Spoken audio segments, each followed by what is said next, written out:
வணக்கம். வேந்தரின் உச்சிவேளை பகல் செய்திகளுக்காக ஷமீனா. பிரவீனா. முதலில் தலைப்புச் செய்திகள். அமைச்சர் ஓ பன்னீர்செல்வத்துடன் மு.க. ஸ்டாலின் சந்திப்பு. அனைத்து கட்சி கூட்டத்தை கூட்ட வேண்டுகோள்.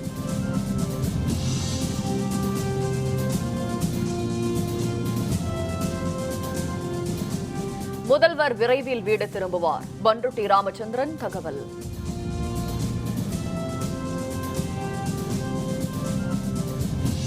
லாரி மோதி பலியான 3 கல்லூரி மாணவிகள். உடற்கூறு ஆய்வுக்கு பிறகு உறவினர்களிடம் உடல்கள் ஒப்படைப்பு.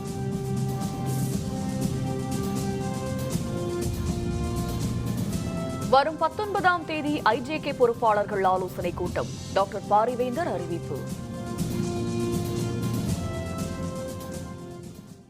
காவிரி பிரச்சினை பற்றி விவாதிக்க அனைத்து கட்சி கூட்டத்தை கூட்ட வேண்டும் என்று தமிழக நிதியமைச்சர் ஓ பன்னீர்செல்வத்திடம் வலியுறுத்தியதாக திமுக பொருளாளர் மு.க. ஸ்டாலின் தெரிவித்துள்ளார். காவிரி பிரச்சினை குறித்து விவாதிக்க திமுக பொருளாளர் ஸ்டாலின் தலைமையில் விவசாய சங்க பிரதிநிதிகளின் ஆலோசனைக் கூட்டம் சென்னை அண்ணா அறிவாலயத்தில் நேற்று நடைபெற்றது. இந்த ஆலோசனைக் கூட்டத்தில் உழவர் உழைப்பாளர் கட்சித் தலைவர் கு. செல்லமுத்து, விவசாய சங்கங்களின் பிரதிநிதிகள் பி.ஆர். பாண்டியன், ஐயாக்கண்ணு உள்ளிட்ட விவசாய சங்க பிரதிநிதிகள் பங்கேற்றனர். கூட்டத்தில் காவிரி பிரச்சினை குறித்து சட்டப்பேரவையை கூட்டி விவாதிக்க வேண்டும் என்பன உள்ளிட்ட தீர்மானங்கள் நிறைவேற்றப்பட்டன. இந்நிலையில் சென்னை தலைமைச் செயலகத்தில் நிதியமைச்சர் ஓ பன்னீர்செல்வத்தை இன்று திடீரென மு.க. ஸ்டாலின் சந்தித்தார். அப்போது நேற்று விவசாயிகள் சங்க ஆலோசனைக் கூட்டத்தில் நிறைவேற்றப்பட்ட தீர்மானத்தின் நகலை அவர் பன்னீர்செல்வத்திடம் வழங்கினார். அப்போது பொதுப்பணித்துறை அமைச்சர் எடப்பாடி பழனிசாமியும் இருந்தார். மு.க. ஸ்டாலினுடன் திமுக துணை பொதுச் செயலர் துரைமுருகன், மா. சுப்பிரமணியம், சேகர் பாபு, ஜே. அன்பழகன் உள்ளிட்ட திமுக நிர்வாகிகள் உடன் சென்றனர்.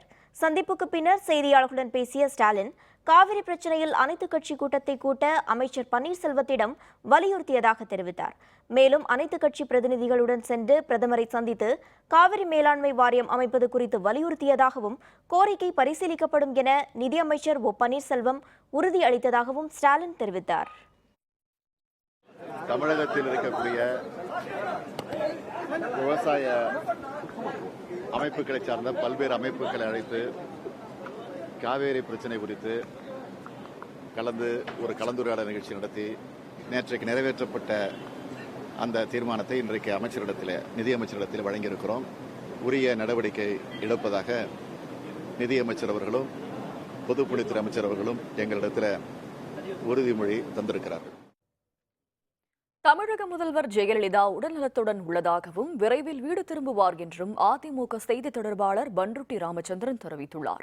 உடல்நலக்குறைவு காரணமாக சென்னை அப்போலோ மருத்துவமனையில் முதல்வர் ஜெயலலிதா சிகிச்சை பெற்று வருகிறார். பல்வேறு கட்சித் தலைவர்கள் மற்றும் தொண்டர்கள் முதல்வர் ஜெயலலிதாவின் உடல்நலம் குறித்து நாள்தோறும் விசாரித்து வருகின்றனர். அப்போலோ மருத்துவமனை வாசலில் இன்று செய்தியாளர்களுடன் பேசிய அதிமுக செய்தி தொடர்பாளரும் முன்னாள் அமைச்சருமான பண்ருட்டி ராமச்சந்திரன் முதல்வர் உடல்நலமாக இருப்பதாகவும் விரைவில் வீடு திரும்புவார் என்றும் தெரிவித்தார். அம்மா அவர்கள் நலம் பெற்று வருகிறார். விரைவில் குணமடைந்து பூரண நலத்துடன் வீடு திரும்புவார் என்கிற நம்பிக்கை எங்களுக்கு ஏற்பட்டிருக்கிறது. ஆகவே அவர் உடல் நிலை பற்றி யார் எந்த வதந்திகளை கிளப்பினாலும் அவற்றை நாட்டு மக்கள் நம்ப வேண்டாம் என்று பணிவன்போடு கேட்டுக்கொள்ளுகின்றேன். சென்னை கிண்டியில் தண்ணீர் லாரி மோதிய விபத்தில் பலியான செல்லம்மாள் கல்லூரி மாணவிகள் 3 பேரின் உடல்களும் உடற்கூறு ஆய்விற்கு பிறகு உறவினர்களிடம் ஒப்படைக்கப்பட்டன. சென்னை கிண்டியில் செல்லம்மாள் கல்லூரி அருகே அதே கல்லூரியில் படித்த கல்லூரி மாணவிகள் 3 பேர் சாலையை கடக்க முயன்றனர். அப்போது வேகமாக வந்த தண்ணீர் லாரி மோதியதில் 3வரும் அந்த இடத்திலேயே பலியானார்கள்.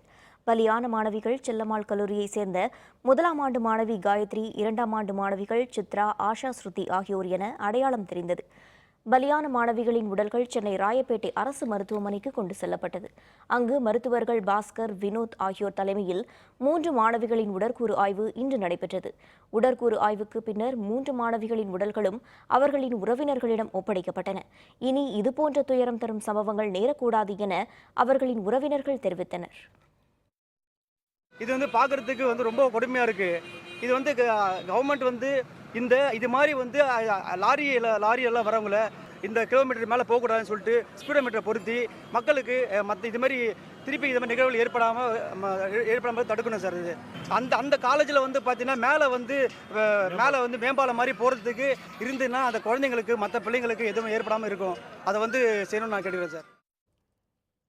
சம்பா சாகுபடிக்காக மேட்டூர் அணையிலிருந்து வினாடிக்கு 18,000 கன அடி தண்ணீர் திறக்கப்படுகிறது. நேற்று காலை 6 மணி முதல் மேட்டூர் அணையிலிருந்து திறக்கப்படும் தண்ணீரின் அளவு 12,000 கன அடியிலிருந்து 16,000 கன அடியாக அதிகரிக்கப்பட்டது. நேற்று காலை 8 மணி அளவில் மேட்டூர் அணையின் நீர்மட்டம் 68.780 அடியாக இருந்தது. அணைக்கு வினாடிக்கு 6,237 கன அடி தண்ணீர் வருகிறது. அணையின் நீரிருப்பு 31.663 TMC. கர்நாடகத்தில் உள்ள அணைகளில் இருந்து நீர் திறப்பு குறைக்கப்பட்டுள்ளதால் நேற்று காலை மேட்டூர் அணைக்கு நீர்வரத்து வினாடிக்கு 6,237 கன அடியாக குறைந்தது. வடகிழக்கு பருவமழை வரும் 20ஆம் தேதி தொடங்கும் என்று எதிர்பார்க்கப்படுகிறது. இந்த மழை தொடங்கிவிட்டால் மேட்டூர் அணையிலிருந்து திறக்கப்படும் தண்ணீரின் அளவு குறைக்கப்படும். நவம்பர் மாதம் முழுவதும் பெய்யும் வடகிழக்கு பருவமழை பயன்படுத்தி சம்பா சாகுபடியை முடித்துவிடலாம் என்ற எதிர்பார்ப்புடன் விவசாயிகள் சாகுபடி பணிகளை மேற்கொண்டு வருகின்றனர். பிரிக்ஸ் மாநாடு நாளை கோவாவில் தொடங்கவுள்ள நிலையில் ரஷ்ய அதிபரை சந்தித்து பிரதமர் மோடி முக்கிய பேச்சுவார்த்தை நடத்தவுள்ளார்.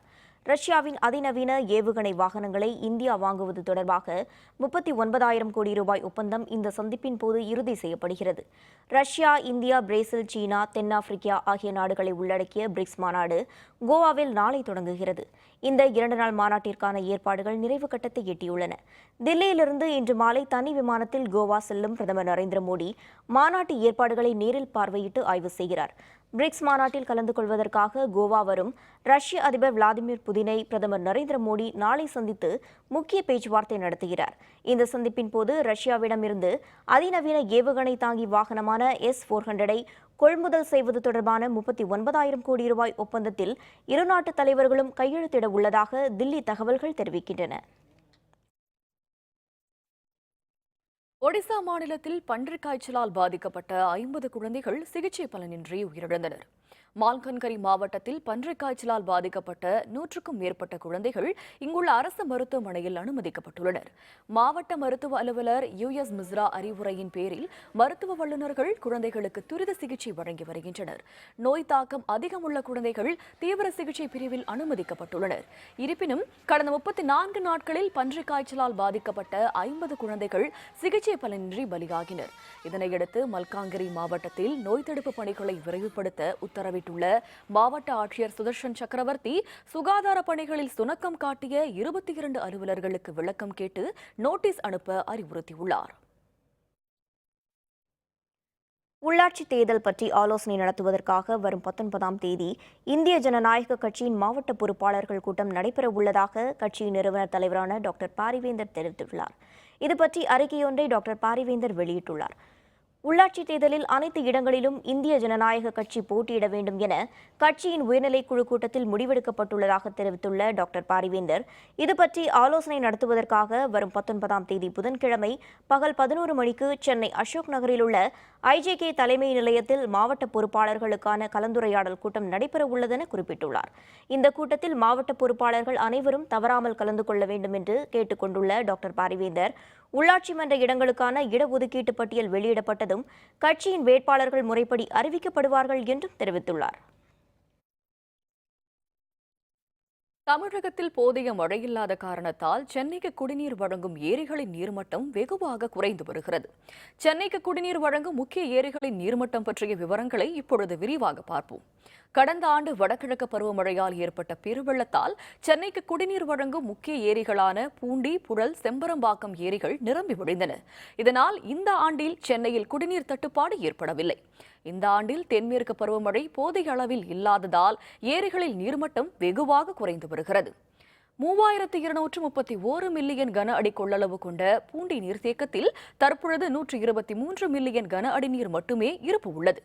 3300 மில்லியன் கன அடி கொள்ளளவு கொண்ட புழல் நீர்த்தேக்கத்தில் தற்பொழுது 587 மில்லியன் கன அடி நீர் மட்டுமே இருப்பு உள்ளது. 3645 மில்லியன் கன அடி கொள்ளளவு கொண்ட செம்பரம்பாக்கம் நீர்த்தேக்கம் கடந்த ஆண்டு மழை வெள்ளத்தில் நிரம்பி வழிந்து சென்னை நகரையை சேதப்படுத்தியது. இந்த அணையில் தற்பொழுது 803 மில்லியன் கன அடி நீர் மட்டுமே இருப்பு உள்ளது. 881 மில்லியன் கன அடி கொள்ளளவு கொண்ட சோழவரம் ஏரியில் கடந்த ஆண்டு நீர் இருப்பு இல்லாத நிலையில் இவ்வாண்டு 87 மில்லியன் கன அடி நீர் இருப்பு மட்டுமே உள்ளது. ஆலந்தூர் பரங்கிமலை இடையே மெட்ரோ சேவை தொடக்கம். கோயம்பேட்டிலிருந்து பரங்கிமலை செல்லலாம். விவரம் விளம்பர இடைவேளைக்கு பிறகு.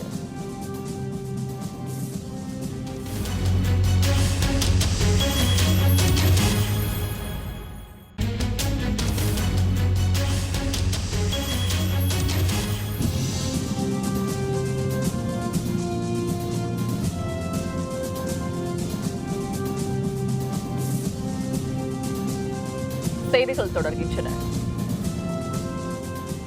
உள்ளாட்சித் தேர்தலில் தனித்து போட்டியிட்டால்தான் பாரதிய ஜனதாவின் தனித்தன்மை தெரியும் என தமிழக பாரதிய ஜனதா தலைவர் தமிழிசை சவுந்தரராஜன் கூறியுள்ளார்.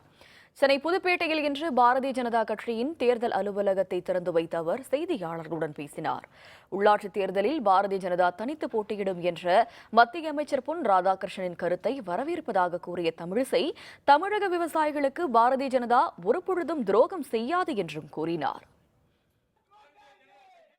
தமிழகத்தில் ஏதோ தனித்து போட்டியிட்டால் தனித்து விடப்படுகிறார்கள் என்று ஒரு தவறான எண்ணம் இருக்கிறது. இல்லை, தனியாக அவர்கள் நின்றால்தான் அவரவர்களுக்கு என்ன பலம் என்பது நன்றாக தெரியும். இந்த தேர்தலில் அனைவரும் தனித்தனியாக போட்டியிடுவதுதான் சரியான நடவடிக்கையாக இருக்கும் என்பதும் எனது கருத்து. காவிரி மேலாண்மை வாரியம் அமைக்க மறுக்கும் மத்திய அரசை கண்டித்து தஞ்சையில் காவிரி உரிமை மீட்பு சார்பில் தொடர் முழக்க போராட்டம் நடைபெற்றது. தஞ்சை தலைமை அஞ்சல் நிலையத்துக்கு முன் நடந்த இந்த ஆர்ப்பாட்டத்தில் தமிழகத்துக்கு தண்ணீர் தர மறுக்கும் கர்நாடக அரசை கண்டித்தும் தொடர் முழக்கங்கள் எழுப்பப்பட்டன. தேசிய ஒருமைப்பாட்டை காக்கும் வகையில் காவிரி மேலாண்மை வாரியத்தை உடனே அமைக்க வேண்டும், தமிழகத்துக்கு உரிய நீரை தர வேண்டும் எனவும் ஆர்ப்பாட்டத்தில் வலியுறுத்தப்பட்டது. இந்த தொடர் முழக்க போராட்டத்தில் இந்திய ஜனநாயக கட்சி, தமிழ் தேசிய முன்னணி, தமிழ் தேசிய பேரியக்கம், மனிதநேய ஜனநாயக கட்சி, விடுதலை தமிழ் புலிகள் உள்ளிட்ட கட்சிகள், அமைப்புகள் பங்கேற்றன. உச்சநீதிமன்றம் ஒரு மாதத்திற்குள் காவிரி மேலாண்மை வாரியத்தை அமைக்க வேண்டும் என்று அறிவித்த அந்த உத்தரவை உடனடியாக பிரதமர் நரேந்திர மோடி அவர்கள் செயல்படுத்த வேண்டும். இல்லை என்று சொன்னால் ஒட்டுமொத்த தமிழ்நாட்டு மக்களும் கட்சி வேறுபாடுகளையும் கருத்து வேறுபாடுகளையும் மறந்து டெல்லிக்கு எதிராக போர் முரசு கொட்ட வேண்டி வரும் என்று இந்த நேரத்தில் எச்சரிக்கின்றோம். மேட்டூர் அணையிலிருந்து நேற்று காலையில் திறந்துவிடப்பட்ட நீர் இன்று ஈரோடு காவிரி பாலத்தை வந்தடைந்தது. அங்கு கரை புரண்டோம் காவிரியை பார்க்க மக்கள் ஆவலுடன் திரண்டு வருகிறார்கள். உச்சநீதிமன்ற அறிவுறுத்தலின்படி கர்நாடக அரசு நேற்று காலை முதல் காவிரியில் வினாடிக்கு 18,000 கன அடி நீரை திறந்துவிட்டுள்ளது. மேட்டூர் வந்த இந்த காவிரி நீர் நேற்று காலை அங்கிருந்து திறக்கப்பட்டு இன்று காலை ஈரோடு காவிரி பாலத்தை வந்தடைந்தது. காவிரியின் ஈரோடு எல்லைப் பகுதியான கருங்கல்பாளையம், நாமக்கல் மாவட்ட எல்லையான பள்ளிப்பாளையம் கரையோரங்களை தொட்டு காவிரி கரை புரண்டோடி கொண்டிருக்கிறது. பாறையும் மணலுமாக இந்த பகுதியில் 5 ஆண்டுகளுக்கு பிறகு காவிரி பெருகி ஓடும் அழகை காண ஏராளமான மக்கள் அங்கு கூடி வருகின்றனர். 5 வருஷத்துக்கு பிற்பாடு இன்றைக்கி தான் தண்ணி கரையோடு இருக்க பார்க்குறேன். ஆனால் நான் சின்ன வயசுலேருந்து இங்கேயே இருக்கிறேன். எனக்கு 60 வயது ஆகுது. தண்ணி போடுறது இன்றைக்கி தான் நல்லா இருக்குது. மேட்டூர் தண்ணி வர்றதுனால கரை புரண்டு ஓடுது. பார்க்குறதுக்கு நிறைய பேர் பொதுமக்கள் பார்த்து சந்தோஷப்பட்டு போகிறாங்க. மேட்டூர்லேருந்து தண்ணி திறந்து விட்டுருக்குறாங்க. அதிகப்படியான தண்ணி வந்துட்டு இருக்குது. இந்த மாதிரி தண்ணி கிட்டத்தட்ட ஒரு 5 வருஷம் ஆயிருக்கு. நான் இங்கே சின்ன வயசுலேருந்து தான் இருக்கேன். ஒரு 5 மாதமாக பாறை இதாக தான் இருந்தது, வெறும் வறட்சியாக தான் இருந்தது. இப்போ தண்ணி ஆற்றுல நிறைய போகிறனால நல்லா சிறப்பாக இருக்குது. இந்த மாதிரி தண்ணி வர்றதுனால பொதுமக்களுக்கு ரொம்ப சந்தோஷப்படுறாங்க. சென்னை கோயம்பேடு முதல் ஆலந்தூர் வரை சென்றிருந்த மெட்ரோ ரயில் தற்போது பரங்கிமலை வரை நீடிக்கப்பட்டுள்ளது. புதிய வழித்தடத்தில் இன்று முதல் மெட்ரோ ரயில் சேவை தொடங்கப்பட்டுள்ளது. இது பற்றிய விரிவான தகவல்களை தருகிறார் நமது செய்தியாளர் மாரியப்பன். சென்னை பரங்கிமலையிலிருந்து கோயம்பேடு வரையிலான மெட்ரோ ரயில் சேவையானது இன்று தொடங்கப்பட்டுள்ளது. மேலும் பரங்கிமலை புறநகர் ரயில் நிலையத்தை ஒட்டியுள்ள மெட்ரோ ரயில் நிலையத்திலிருந்து இந்த சர்வீஸானது இன்று தொடங்கப்பட்டது பொதுமக்களுக்கு மிகவும் பயனுள்ள இருப்பதாக பொதுமக்கள் தெரிவித்துள்ளனர். கடந்த செப்டம்பர் மாதம் 21ஆம் தேதி தமிழக முதல்வர் ஜெயலலிதா அவர்கள் சின்னமலையில் இருந்து விமான நிலையம் வரையிலான மெட்ரோ ரயில் சேவையை தொடக்கி வைத்தார். அதனைத் தொடர்ந்து பரங்கிமலையிலிருந்து கோயம்பேடு வரையிலான மெட்ரோ ரயில் சேவைக்கான அடிக்கல் நாட்டி அதை தொடங்கி வைத்தார். இந்த நிலையில் மெட்ரோ ரயில் பாதுகாப்பு ஆணையர் பரங்கிமலையில் இருந்து கோயம்பேடு வரையிலான மெட்ரோ ரயிலை இயக்குவதற்கான ஆய்வு முடித்து அனுமதி அளித்த நிலையில் இன்று முதல் பரங்கிமலையில் இருந்து கோயம்பேடு வரையிலான மெட்ரோ ரயில் சேவையானது எடுக்கப்பட்டு வருகிறது. மேலும் பொதுமக்களின் பயன்பாட்டிற்காக முழுவதுமாக இன்று திறந்து வைக்கப்பட்டுள்ளது. இதன் மூலம் இந்த மெட்ரோ ரயில் சேவையானது பொதுமக்களுக்கு மிகவும் பயனுடன் இருப்பதாக பொதுமக்களும் மற்றும் பயணிகள் தெரிவித்துள்ளனர். பெருங்குளத்தூர்லேருந்து கோயம்பேடு போகிறது சாதாரணமாகவே மினிமம் பீக் ஹவர்ஸில் 3 ஹவர்ஸ் ஆகும். இப்போ நான் சென்ட் தாமஸ் மவுண்டில் இறங்கி இந்த மெட்ரோவில் போகிறதுனால என்னோடய ட்ராவல் டைம் ரொம்பவே குறையுது. நல்ல இது ஈஸி கம்ஃபர்டபுள் ஜேர்னியாகவும் இருக்குது. ஃபேர் கொஞ்சம் ஜாஸ்தியாக இருக்குது. ஃபேர் கொஞ்சம் கம்மி பண்ணால் நல்லாயிருக்கும். இன்னும் பப்ளிக் நிறையா யூஸ் பண்ண ஆரம்பிப்பாங்க இந்த மெட்ரோவை. இப்போ நான் சென்ட்ரல்லேருந்து வரேன். மெட்ரோ ட்ரெயின் ஏதாவது வடபழனியில் கோயம்பேடு போகணுன்னா நான் ஜஸ்ட் இந்த சென்ட் தாமஸ் மவுண்ட்டுக்கு பீச்சிலேருந்து ட்ரெயின் பிடிச்சி இங்கே ஜஸ்ட் இறங்கிட்டு இங்கேருந்து ஒரு ட்ரெயின் எடுத்துகிட்டா போதும். ஈஸியாக 15-20 மினிட்ஸில் போயிடலாம். முன்னாடி இந்த வசதி இல்லாமல் இருந்துச்சு. இப்போ அது வந்தனால இன்னும் கொஞ்சம் க்ரௌடு ஜாஸ்தி இதை யூஸ் பண்ணுவாங்கன்னு எதிர்பார்க்குறேன். மேலும் பொதுமக்கள் மெட்ரோ ரயிலில் எளிதில் பயணம் செய்வதற்காக ஏராளமான சலுகைகளும் வழங்கப்பட்டுள்ளது. பரங்கிமலை புறநகர் நிலையத்தை ஒட்டியே அமைந்துள்ள பரங்கிமலை மெட்ரோ ரயில் சேவையானது இன்று முதல் தொடங்கப்பட்டுள்ள நிலையில் பொதுமக்களுக்கு மிகவும் பயனுடன் இருப்பதாக பயணிகள் தெரிவித்துள்ளனர். வேந்தர் செய்திகளுக்காக ஒளிப்பதிவாளர் இம்ரானுடன் மாரியப்பன். ராமேஸ்வரம் மீனவர்கள் 8 நாட்களாக நடத்தி வந்த வேலைநிறுத்தத்தை முடித்துக் கொண்டு நாளை முதல் மீண்டும் கடலுக்கு செல்ல உள்ளனர். இலங்கை படையால் சிறைபிடிக்கப்பட்ட தமிழக மீனவர்கள் 5 பேரையும் 115 விசைப்படகுகளையும் விடுவிக்க கோரி ராமேஸ்வரம் பகுதி மீனவர்கள் கடந்த 7 நாட்களாக வேலைநிறுத்தத்தில் ஈடுபட்டு வந்தனர். 8வது நாளான இன்று மீனவர்களின் ஆலோசனைக் கூட்டம் ராமேஸ்வரம் மீன்பிடி துறைமுகத்தில் நடைபெற்றது. அதில் வேலைநிறுத்தத்தை தற்காலிகமாக நிறுத்திக் கொள்ள முடிவு செய்யப்பட்டது. நாளை முதல் கடலுக்கு செல்லும் மீனவர்களுக்கு இந்திய கடற்படை பாதுகாப்பு அளிக்க வேண்டும், இலங்கை நீதிமன்றத்தால் விடுவிக்கப்பட்டு கடலில் மூழ்கிய 18 படகுகளுக்கு நிவாரணம் வழங்க வேண்டும் என கூட்டத்தில் கோரிக்கை விடுக்கப்பட்டது. தடை செய்யப்பட்ட இரட்டை மடி வலைகளை பயன்படுத்த கண்டனமும் தெரிவிக்கப்பட்டது. காவிரி மேலாண்மை வாரியத்தை அமைக்க வேண்டும் என்று 22 அமைப்புகளை சேர்ந்தவர்கள் மதுரை ரயில் நிலையத்தில் முற்றுகை போராட்டம் நடத்தினர். இதில் காவல்துறையினருக்கும் போராட்டக்காரர்களுக்கும் இடையே தள்ளுமுள்ளி ஏற்பட்டது. காவிரி மேலாண்மை வாரியம் அமைக்க மறுக்கும் மத்திய அரசை கண்டித்தும், உச்சநீதிமன்ற தீர்ப்பை மதிக்காத கர்நாடக அரசை கண்டித்தும் பெரியார் திராவிடர் விடுதலைக் கழகம், தமிழ்நாடு முஸ்லிம் முன்னேற்றக் கழகம், தமிழ் புலிகள் அமைப்பு உள்ளிட்ட 22 அமைப்புகளை சேர்ந்தவர்கள் மதுரை ரயில் நிலையத்தில் முற்றுகை போராட்டம் நடத்தினர். இந்த போராட்டத்தில் ஈடுபட்டவர்கள் மத்திய அரசை கண்டித்து கண்டன முழக்கங்களை எழுப்பினர். இதனால் காவல்துறையினருக்கும் ஆர்ப்பாட்டக்காரர்களுக்கும் இடையே தள்ளுமுள்ளி ஏற்பட்டது. தடையை மீறி ரயில் நிலையத்திற்குள் நுழைய முயன்ற 100க்கும் மேற்பட்டோரை காவல்துறையினர் கைது செய்தனர்.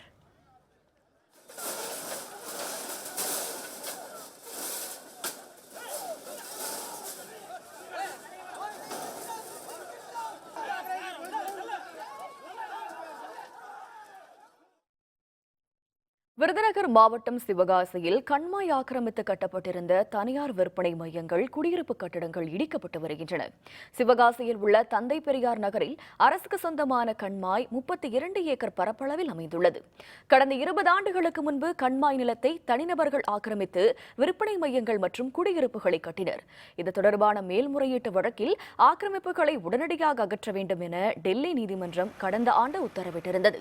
அதன் பேரில் அப்பொழுதே ஆக்கிரமிப்புகளை அகற்ற மாவட்ட நிர்வாகம் நடவடிக்கைகளை மேற்கொண்டது. ஆனால் பொதுமக்கள் தரப்பிலிருந்து கடும் எதிர்ப்பு தெரிவிக்கப்பட்டதை அடுத்து ஆக்கிரமிப்பு அகற்றும் நடவடிக்கைகள் நிறுத்தப்பட்டன. இதனையடுத்து கடந்த சில நாட்களுக்கு முன்பு ஆக்கிரமிப்புகளை உடனடியாக அகற்ற வேண்டும் என மீண்டும் நீதிமன்றம் உத்தரவிட்டது. இதனையடுத்து இன்று காலை 9 மணியளவில் ஆக்கிரமிப்புகள் அகற்றும் பணி தொடங்கியது. சிவகாசி சார் ஆட்சியர் புஷ்பா தலைமையில் வருவாய்த்துறையினர் 20 பேர் அதிநவீன இயந்திரம் மூலம் ஆக்கிரமிப்புகளை அகற்றப்பட்டு வருகின்றனர். அதற்கு எதிர்ப்பு தெரிவித்து அரசு அலுவலர்கள் முற்றுகையிட்ட பொதுமக்கள் மீது காவல்துறையினர் தடியடி நடத்தி விரட்டினர். இதனால் சிறிது நேரம் பரபரப்பு ஏற்பட்டது.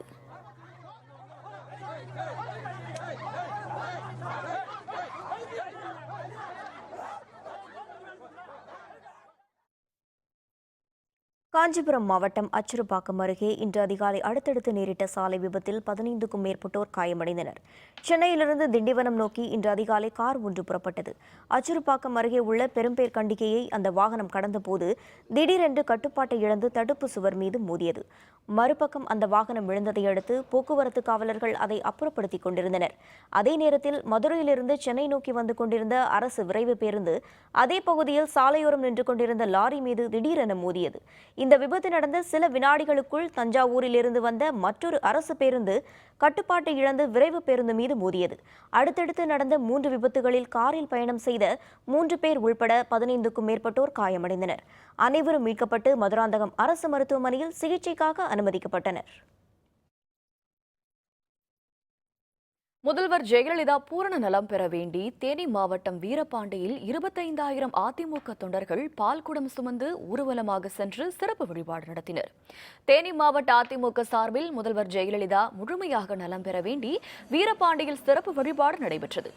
இதில் அக்கட்சியின் மாவட்ட செயலாளர் தங்கத்தமிழ் செல்வன் எம்எல்ஏ, நாடாளுமன்ற உறுப்பினர்கள் ஜக்கையன், பார்த்திபன் உள்பட 25,000 பேர் கலந்து கொண்டனர்.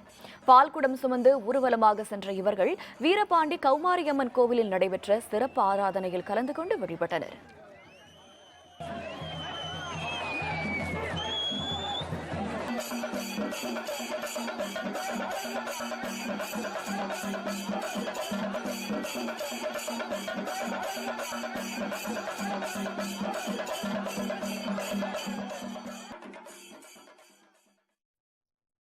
திருவள்ளூர் அருகே ஊராட்சித் தலைவர் ஒருவரை இருசக்கர வாகனத்தில் வந்த அடையாளம் தெரியாத நபர்கள் வெட்டி படுகொலை செய்தனர். திருவள்ளூர் மாவட்டம் மேல்மணம்பேடு ஊராட்சி மன்ற தலைவராக இருந்தவர் தங்கராஜ். திமுகவை சேர்ந்த இவர் அப்பகுதியில் செங்கல் சூளை வைத்து வணிகம் செய்து வந்தார். இந்நிலையில் இன்று காலை அவர் தனது நண்பர்களுடன் அப்பகுதியில் நடைபயிற்சி மேற்கொண்ட போது இருசக்கர வாகனத்தில் வந்த அடையாளம் தெரியாத நபர்கள் தங்கராஜை வெட்டிவிட்டு தப்பினர். இதில் தங்கராஜ் அந்த இடத்திலேயே உயிரிழந்தார். தகவல் அறிந்து வந்த இடத்துக்கு வந்த காவல்துறையினர் வழக்கு பதிவு செய்து விசாரணை நடத்தி வருகின்றனர். மேலும் அப்பகுதியில் அசம்பாவிதம் ஏதும் நடைபெறாமல் தடுக்கும் விதமாக முனைப்பான பாதுகாப்பு ஏற்பாடுகள் செய்யப்பட்டுள்ளன. காஞ்சிபுரம் மாவட்டம் சுங்குவர்சத்திரம் அருகே ஓடும் பேருந்தில் ஏற முயன்ற பள்ளி மாணவர் தவறி விழுந்து உயிரிழந்தார். திருமங்கலம் கண்டிகையைச் சேர்ந்த விஜய் என்பவரின் மகன் அரிசரீஸ்வரன். 6ஆம் வகுப்பு படித்து வந்த இவர் வழக்கம் போல இன்றும் பள்ளிக்கு செல்ல காலை 7 மணியளவில் வீட்டிலிருந்து புறப்பட்டார். அதே பகுதியில் உள்ள பேருந்து நிலையத்தில் காத்திருந்த பொழுது அங்கு கூட்டம் அதிகமாக இருந்தது. அப்பொழுது அங்கு வந்த பேருந்தில் கூட்ட நெரிசலிடையே மாணவனும் ஏறிய பொழுது தவறி கீழே விழுந்துள்ளார். அவசரத்தில் பேருந்தை ஓட்டுநர் இயக்க பின்சக்கரம் மாணவனின் மீது ஏறியுள்ளது. இதில் படுகாயமடைந்த மாணவன் அவ்விடத்திலேயே உயிரிழந்தார். மக்களின் எண்ணிக்கைக்கு ஏற்ப பேருந்துகள் இயக்கப்படாததே மாணவன் உயிரிழக்க காரணம் என்று சுங்குவார்சத்திரம் மக்கள் குற்றம் சாட்டினர். பேருந்து சரி கிடையாது. டிரைவர் என்ன பண்ணாரு, லஞ்ச் இடத்துல நிறுத்திட்டு பசங்க கம்மி ஏற்றுவாங்க, அதுலேயும் போயிடலாமா இருக்கலாமா அப்படி போயிடுறாங்க. இந்த பசங்க என்ன பண்ணுறாங்க, 300-400 பேர் பசங்க ஓடி போயிட்டு முன்னால் பார்க்காம ஏறிடுறாங்க. ஏற பிறகு இது மாதிரி நடந்துருது. இது மாதிரி 2வது வாட்டி இது நடக்குது. யாரும் இது கண்டுக்கிறது கிடையாது. எந்த ஒரு கவர்மெண்ட் வந்து நடவடிக்கை எடுத்து கிடையாது. தாய்லாந்து மன்னர் மரணம், உலக தலைவர்கள் இரங்கல். விவரம் விளம்பர இடைவேளைக்கு பிறகு.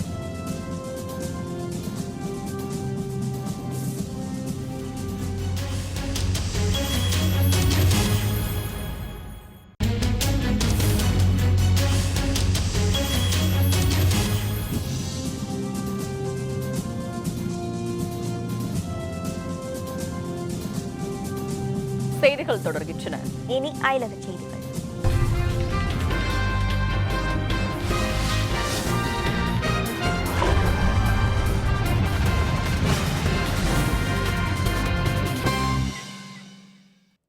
உலகளவில் அதிக ஆண்டுகள் ஆட்சி புரிந்த தாய்லாந்து மன்னர் பூமிபால் அதுல்யாதேஜ் நேற்று காலமானார். அவருடைய மறைவுக்கு பிரதமர் மோடி, அமெரிக்க அதிபர் பராக் ஒபாமா உள்ளிட்ட தலைவர்கள் இரங்கல் தெரிவித்துள்ளனர். 1946ஆம் ஆண்டில் அரியணை ஏறிய பூமிபால கடந்த பல ஆண்டுகளாகவே உடல்நலம் பாதிக்கப்பட்டிருந்தார். கடந்த சில நாட்களில் அவருடைய உடல்நிலை மேலும் மோசமடைந்தது. இதனையடுத்து அவருடைய ஆதரவாளர்கள் உடல்நலம் பெற வேண்டி நாடு முழுவதும் தொடர் பிரார்த்தனைகளில் ஈடுபட்டனர். மன்னர் பூமிபால அதுல் யாதேஜ் நேற்று காலமானார். அரண்மனையில் வைக்கப்பட்டுள்ள அவரது உடலுக்கு திரளானோர் அஞ்சலி செலுத்தி வருகின்றனர். தாய்லாந்து முழுவதும் மக்கள் மெழுகுவர்த்தி ஏந்தி துக்கம் கடைபிடிக்கின்றனர். 63 வயதான பட்டத்து இளவரசர் மகா வஜ்ர லங்கோன் நாட்டின் புதிய மன்னராவார் என பிரதமர் பிரயுத் சான் ஓச்சா தெரிவித்தார். மன்னரின் மறைவை அடுத்து நேற்று கூடிய அந்நாட்டு நாடாளுமன்றத்தில் அமைதி அஞ்சலி செலுத்தப்பட்டது. துக்கம் கடைபிடிக்கும் வகையில் தாய்லாந்தில் இன்று அரசு விடுமுறை நாளாக அறிவிக்கப்பட்டுள்ளது. தாய்லாந்து மன்னர் மறைவிற்கு பிரதமர் மோடி ட்விட்டரில் இரங்கல் தெரிவித்துள்ளார். இதில் நம் காலத்தின் உயர்ந்த தலைவர்களில் ஒருவர் மன்னர் பூமிபால என்றும் அவரது மறைவால் வாடும் அனைவருடனும் தானும் இந்திய மக்களும் இணைந்து நிற்பதாகவும் தெரிவித்துள்ளார். இதேபோன்று பன்னாட்டு தலைவர்களும் மன்னர் பூமிபால மறைவிற்கு இரங்கலை தெரிவித்து வருகின்றனர். இந்தியன் சூப்பர் லீக் கால்பந்து தொடரில் சென்னை அணி 2-0 என்ற கணக்கில் கோவா அணியை வீழ்த்தியது. இந்தியன் சூப்பர் லீக் கால்பந்து தொடரின் 12வது லீக் போட்டி சென்னை ஜவஹர்லால் நேரு திடலில் நேற்று நடைபெற்றது. இதில் சென்னை அணி கோவா அணியை எதிர்கொண்டது. இந்த போட்டியில் தொடக்க முதலே சென்னை அணி வீரர்கள் ஆதிக்கம் செலுத்தினர். ஆட்டத்தின் 15வது நிமிடத்திலேயே சென்னை வீரர் முல்தர் கோல் அடித்து அசத்தினார். இதனைத் தொடர்ந்து சென்னை அணிக்கான 2வது கோலை வாது அடித்தார். கோவா அணியின் கோல் அடிக்க முயற்சிகள் இறுதி வரை வெற்றி பெறவில்லை. இதனால் சென்னை அணி 2-0 என்ற கோல் கணக்கில் வெற்றி பெற்றது. இதன் மூலம் இந்த சீசனில் சென்னை அணி தனது முதல் வெற்றியை பதிவு செய்துள்ளது. மீண்டும் தலைப்புச் செய்திகள். அமைச்சர் ஓ பன்னீர்செல்வத்துடன் மு.க. ஸ்டாலின் சந்திப்பு. அனைத்து கட்சி கூட்டத்தை கூட்ட வேண்டுகோள்.